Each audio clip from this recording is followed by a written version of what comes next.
Ya, kasus COVID-19 pada anak makin mengkhawatirkan, angkanya terus meningkat signifikan di berbagai daerah di Indonesia. Ini bukan hal yang mengada-ada dan bahayanya sudah ada di depan mata kita. Ikatan Dokter Anak Indonesia mencatat 1 dari 8 kasus COVID-19 di Indonesia adalah kasus COVID pada anak. Kami akan bahas langsung dengan Dr. Aman Pulungan, Ketua Ikatan Dokter Anak Indonesia. Halo, selamat malam dokter. Saya nggak bisa lama, saya bisa 5 menit aja nih. Baik dokter. Dokter, ini data nasional kasus positif COVID-19 di Indonesia mencapai 12,5%. Artinya 1 dari 8 kasus ini dari keterangan IDAI adalah anak ya. Angka yang ini mengejutkan ya dok, artinya ini mematahkan anggapan bahwa anak ini tidak rentan terhadap COVID-19. Bagi kami tidak mengejutkan, karena saya udah bicara ini sejak Maret kan, 2020. Tapi tidak ada yang percaya kan. Akhirnya kita mengumpulkan data sendiri dari setiap cabang yang akhirnya dapat data ini. Di daerah mana saja dok ini yang harus diperhatikan dok penularannya dalam konteks penularan terhadap anak? Sebetulnya seluruh daerah Indonesia hampir sama. Masalahnya testingnya tidak merata. Jadi seolah-olah kita dapat datanya banyak di DKI, Jawa Barat misalnya, Sumatera Barat, atau Riau, atau Kalimantan Timur. Tetapi daerah lain itu testingnya itu sedikit. Dan anak itu tidak rutin di testing. Masalahnya akhirnya seperti ini. Kalau melihat testingnya menurut dokter ini belum memadai atau bisa dibilang rendah begitu dok, apakah ini menurut dokter bisa membuat masyarakat menjadi belum aware begitu soal tingginya angka kematian anak karena COVID dok? Itu dua hal yang berbeda memang. Tidak aware ini walau testing juga tidak aware juga memang. Jadi kita harus edukasi terus dan juga memang harus keras terhadap masyarakat. Tidak bisa. Jadi yang kasihan anak-anak kan, orang tuanya yang tidak taat. Ya, dan akhirnya ya seperti ini jadinya. Dan mereka orang tuanya udah divaksin udah merasa seperti. Dok, ini juga ada rencana Dibawa traveling dan anak-anak tidak di testing, ya kan? Iya dok, karena dari keterangan atau dari aturan Satgas COVID-19 juga ada usia anak tertentu yang kemudian tidak perlu mendapatkan. Itu salah dari dulu kita udah bilang. Setiap umur harus di testing. Nggak ada excuse untuk itu. Dok, ini kan juga ada wacana, bahkan ada rencana yang akan direalisasikan. Ini memasuki libur sekolah, ini juga artinya akan ada sekolah dokter, akan ada sekolah tatap muka. Bagaimana IDAI memberikan pendapat kepada pemerintah mengenai ini? Oh, kita udah keluarkan sejak April. Kalau toh mulai, positivity rate-nya itu harus di bawah 5%. Sekarang positivity rate-nya tinggi begini. Ya kan, tidak mungkin kalau saya bilang. Nekat kita kalau menyuruh anak sekarang face to face. Kita aja di kantor disuruh di rumah untuk sementara, coba kan. Logik dong, anak itu harus kita lindungi. Artinya tidak bisa ya dok ketika argumentasi pemerintah bahwa tenaga pendidik sudah divaksin kemudian akan melakukan tatap muka? Tidak seperti itu. Ya, anaknya kan belum divaksin. Orang tuanya belum semua divaksin. Dan penularannya ini protokolnya tidak dilakukan sesuai yang memang kita harapkan. Dan testingnya masih rendah.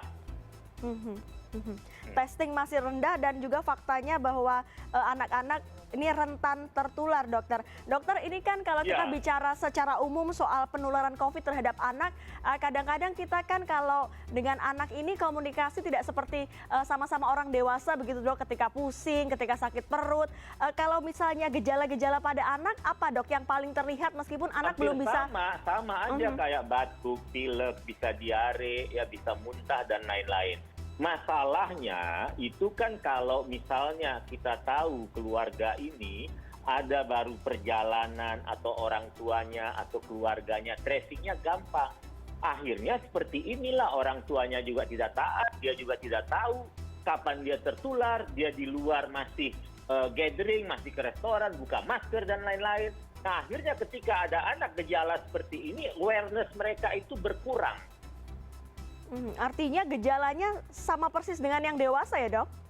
Sama persis sama anak-anak, bahkan lebih banyak yang awal-awal itu kayak batuk pilek, bisa diare, bisa.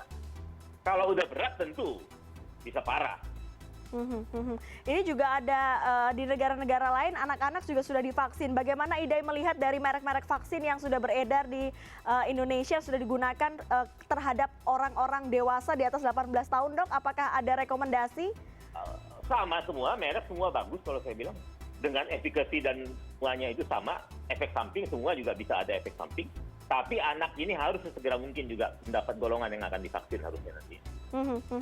Ini kalau bicara soal kasus COVID pada anak, ini juga soal bed occupancy rate, Dok, di beberapa rumah sakit, apalagi di zona merah, bahkan di Jawa dan beberapa pulau lain ini sedang tinggi. Kalau dari penelusuran IDAI sendiri, bagaimana dengan penanganan terhadap anak, Dok, di rumah sakit?